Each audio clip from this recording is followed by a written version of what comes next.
رسول پاک صلی اللہ علیہ وسلم احساس والے نبی ہیں، اور احساس حضور نے امت کا کیا، احساس والی زندگی گزاری، ہر لمحہ محبوب پریشان رہے۔ یہ تھوڑا عرصہ پہلے ڈاکٹر ہارون صاحب مسلمان ہوئے ہیں، اور ابھی انہوں نے 2-3 کتابوں کا انگریزی میں ترجمہ کیا ہے، اور بھی کچھ کتابوں پہ وہ کام کر رہے ہیں۔ ہالینڈ کے رہنے والے ڈاکٹر صاحب ہیں، توجہ ہے میری بات پر آپ عزیزوں؟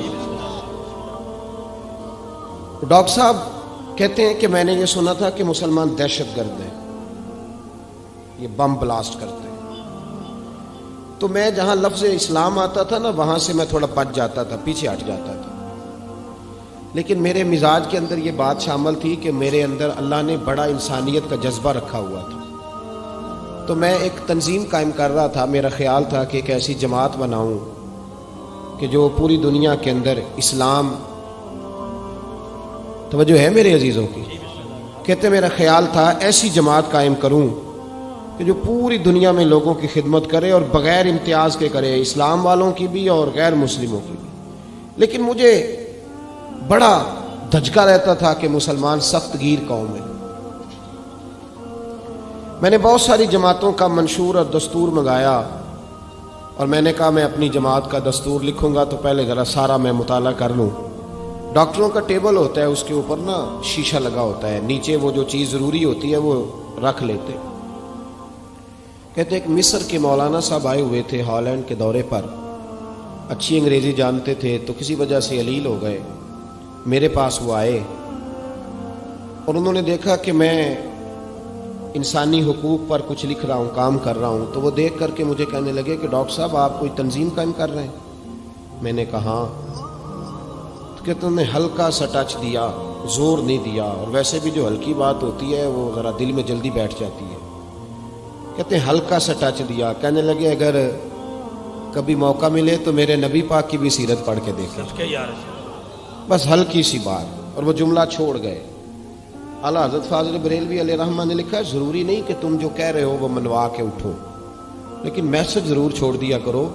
جب انسان کے ذہن میں بات ہوتی ہے یہاں سٹاک ہوتا ہے جب بات کا، تو جب وہ کام کرنے لگتا ہے تو ایک دفعہ وہ بات سامنے ضرور آتی ہے، کہہ دیا کرو۔ انہوں نے کہہ دیا کہ ڈاکٹر صاحب ایک دفعہ حضور کی سیرت بھی پڑھ لیں۔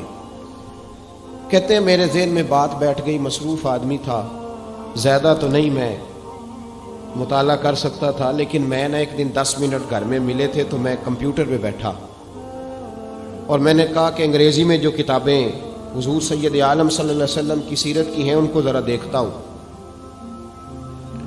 تو فرماتے ہیں کہ میں نے نیٹ پہ سرچ کیا، پہلی حدیث آئی اور میں کلمہ پڑھ کے مسلمان ہو گیا۔ حدیث کہاں ہے؟ سبل الہدی والرشاد میں بھی ہے، کنز المال میں بھی ہے، مسند احمد میں بھی ہے، ابن اسحاق میں بھی ہے، ابن اشام میں بھی ہے، اور شاید سیرت کی تمام کتابوں میں آپ کو روایت مل جائے۔ نبی پاک صلی اللہ تعالی علیہ وسلم کی حدیث اور روایت کرتے ہیں حضرت سلمان فارسی رضی اللہ تعالی عنہ، اور ساتھ ہیں سیدنا بلال حبشی رضی اللہ تعالی عنہ۔ فرماتے ہیں ہم گھر سے نکلے، حضور نے فرمایا ذرا جلدی چلو ایک ضروری کام ہے۔ فرماتے ہیں بڑی تیزی کے ساتھ آج روٹین سے ہٹ کر محبوب نے تیز تیز قدم مبارک اٹھائے، تیز تیز، اور فرماتے ہیں ایک گلی ہم نے کراس کی، دوسری گلی میں جو پہنچے تو پھٹے پرانے کپڑے، سادی سی بیوی، اور حالت بتاتی تھی کہ بیچاری کسی غریب گھر کی ہے۔ وہ سڑک پہ کھڑی تھی اور رو رہی تھی۔ میرے کریم رسول نے فرمایا بلال اسے پوچھو کیا مسئلہ ہے، کیوں روتی ہے؟ تو حضرت سلمان عرض کرتے ہیں میں نے کہا حضور میں پوچھ لیتا ہوں، آپ جائیے، کام بڑا ضروری ہے جو نکلیں، میں معلومات کرتا ہوں۔ تو محبوب نے فرمایا نہیں، اس کے آنسو پوچھنے سے ضروری کوئی کام بھی نہیں، پہلے اس کی داد رسی ہوگی، اسے پہلے پوچھا جائے گا۔ روتے نہیں رہتے لوگ گھروں میں، لوگ گزر نہیں جاتے چپ کر کے؟ کتنے لوگ تڑپتے، کون احساس کرتا ہے؟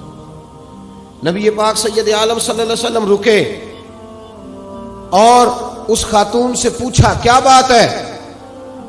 اس نے کہا کہ بات کوئی بھی نہیں، میرا ایک ہی موٹا سا مسئلہ ہے۔ کہا وہ کیا؟ کہنے لگی میں غریب ہوں، اور غریبی بذات خود بہت بڑا گناہ ہوتی ہے، لوگ بڑا جرم سمجھتے ہیں اس کو، بذات خود میں نے شروع میں کہا نا کہ مذہبی سٹیج کی بھی صدارت غریب آدمی نہیں کر سکتا، کیونکہ غریب جو ہوا جہد کول دتھی ہونی انہیں نیڑے بہنا ہے نا جی، جہد کول نہیں انہیں تو پیچھے جا کے بہنا اینڈ تے کول کیڑا دتھی ہے۔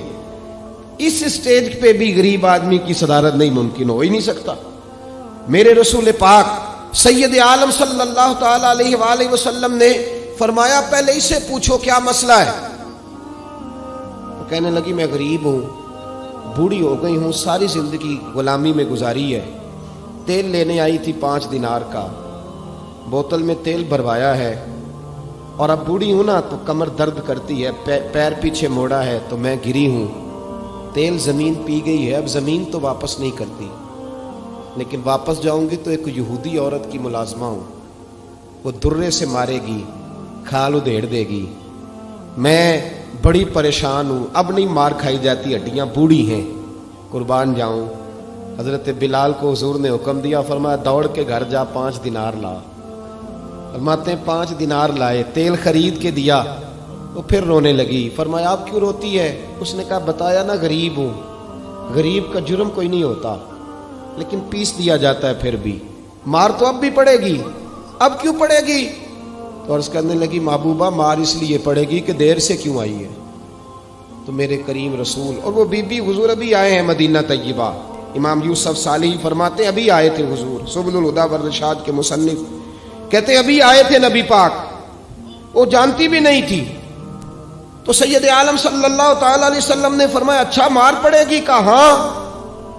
او بھائی کونسلر جو کل آپ کو کہہ رہا تھا نا میں آپ کا خادم ہوں، کونسلر بے گناہ، بلکہ ہمارے SHO صاحب اگر چودھری پہ پرچہ آ جائے تو اس کو ٹیلی فون کر کے پوچھتے ہیں صاحب جی تہاڈے خلاف درخواست آئی ہے، کی کرنا ہے؟ تو غریب آدمی بیچارہ، اس کی غلطی یہ تھی کہ وہ غریب تھا تو اس نے ریڑھی لگا لی چوک میں، اس کو دبوچ کے لے گئے، تینوں پتہ نہیں اتنے نہیں کھلوئی دا، تو اس کے پاس کل انویسٹمنٹ ہی 5000 تھی، سارا لے گئے۔ پھر وہ کونسلر صاحب کے پاس چلا گیا، سر میرے نال چلے آ جائے ذرا میں تھانے جانا ہے۔ انہوں نے کہا گڈی کرائی آ، پیسے ہیں نہیں ایویں تھانے جائید ہے۔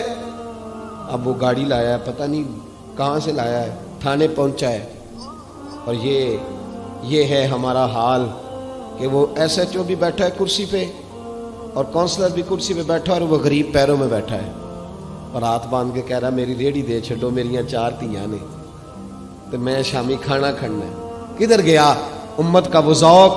ساری زندگی نعتیں سننے والوں بتاؤ تو صحیح نعت نے تاثیر کیا دی ہے روح کو؟ اگر ابھی بھی گھاڑی غریب کے پاس کھڑی نہیں ہوتی تو پھر کیا اثر ہوا ساری زندگی نعت سننے کا؟ میرے مصطفیٰ کریم سید عالم صلی اللہ تعالی علیہ وسلم نے فرمایا اس خاتون سے یہاں کونسلر ساتھ نہیں جاتا، کہتا ہے کر دیا ٹیلی فون، سویرے 9 بجے پہنچ جانا۔ پر کائنات کی سب سے معزز شخصیت حضرت سیدنا بلال حبشی رضی اللہ تعالیٰ عنہ فرماتے ہیں میرے نبی پاک نے فرمایا بی بی چل میں تیرے ساتھ چلتا ہوں، گویا اللہ کی ساری رحمتیں اس کے ساتھ ساتھ چلنے لگی۔ اور آگے آگے نہیں، ساری کتابیں پڑھ لو، وہ پھٹے پرانے کپڑوں والی بی بی آگے آگے اور اللہ کے کریم رسول پیچھے پیچھے، ساری گلیاں اس نے پھرائی، مدینے کی صحرا آ گیا، ایک دروازے پہ دستک دی، سے مالکن آئی، وہ بی بی بعد میں کہتی ہے میں بھی بڑی ڈاڈی تھی، طاقت ہی نہیں تھی میرے سامنے کو کھڑا ہو سکے، لیکن جب میں باہر نکلی تو میں نے نور کے حالے میں لپٹی ہوئی ایک عظیم ہستی کو دیکھا۔ فرماتے محبوب کے گورے چٹے رنگ کے اوپر کالی زلفیں اور محبوب پاک کی مقدس آنکھیں جب تک بات کرتے رہے نظریں زمین پہ جھکی رہیں۔ شرم و حیا والے رسول نے بڑے میٹھے، بڑے دھیمے، بڑے خوبصورت لہجے میں کہا، بریلی کے امام فرماتے ہیں نیچی نظروں کی شرم و حیا پہ درود، بڑے دھیمے لہجے میں فرمایا تیری نوکرانی ہے تیری؟ عورت کہتی ہے میں تو حضور کے جلووں میں محو ہو گئی کہ سادگی میں اتنا حسن میں نے دیکھا ہی نہیں، تیری نوکرانی ہے؟ کہا ہاں۔ تو میرے محبوب نے فرمایا بیچاری کی غلطی کوئی نہیں، اسے مارنا نا، اس سے تیل گر گیا تھا، نیا خریدتے دیر ہو گئی، رو رہی تھی تو میں سفارش کرنے آیا ہوں۔ وہ خاتون کہتی ہے کسی کی نہیں مانی تھی، پر محبوب کے جملوں میں تاثیر اتنی تھی، ککھ سواد نہیں مشری اندر، اساں کھنڈا بھی چکھ ڈٹھیاں، انہاں ساریاں شیواں نالوں گلاں سجن دیاں مٹھیاں، فرماتے ہیں نبی پاک صلی اللہ تعالی علیہ وآلہ وسلم نے فرمایا کچھ نہ کہنا. کہنے لگی نہیں کہتی، میرا وعدہ رہا، کچھ نہیں کہوں گی. اب میرے حبیب نے پھر نظر اٹھائی اور اس غریبنی کی طرف دیکھا اور فرمایا تو اگر کہے تو میں جاؤں، تو اگر کہے تو میں خود بھیک دے، خود ہی کہے منگتے کا بھلا ہو، تو اگر کہے تو میں جاؤں. اس نے خراج پیش کیا تو چند آنسو گرائے. کہنے لگی محبوبہ جیسے بندہ نوازی. حضور نے رخ پھیرا. حضرت بلال کہتے ہیں میں پیچھے رہ گیا تو وہ دونوں بیبیاں دوڑ کے میرے پاس آئیں. کہنے لگی بتا تو صحیح ہے کون، یہ بتا تو صحیح کون تھے. تو حضرت بلال کہنے لگی تم نہیں جانتے. جناب بلال فرمانے لگے یہی تو ہیں جنہیں اللہ نے سچا رسول بنا کے بھیجا ہے.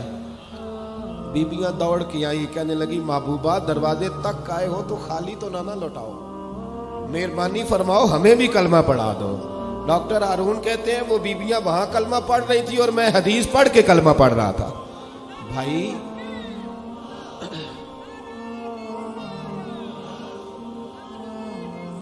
اگر دولت احساس ہے نا پھر تو زندہ ہے. جو زندہ ہوتا ہے اس میں لچک ہوتی ہے، جو مر جاتا ہے وہ اکڑ جاتا ہے. اگر زندگی ہے تو پھر احساس ہونا چاہیے. اگر تیرے اندر زندگی ہے تو پھر احساس ہے، اور اگر تیرے اندر احساس نہیں رہا نا تو پھر زندگی زندہ دلی کا نام ہے.